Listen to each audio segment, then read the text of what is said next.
I'm Chelsea from Apple Blossom Way. I'm going to show you guys how to take a foam insulation wall like this and turn it into a really cool wall with industrial vibes. We're going to use the 3D stencil from Redesign with Prima. It looks like rough cut bricks, and the 3D fiber paste that you can use with your stencil. It'll give it a raised look and give it some dimension and some texture. All right, so I've got my painter's tape. I'm just going to take a little bit, and then it will kind of hold it into place where I want to set it.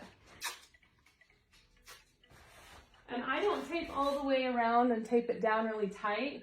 I kind of just keep the pieces there to hold it where I want it, and then I press and hold it down with my fingers as I go. That way I can kind of control where there's pressure, and if I need to make any adjustments, I can.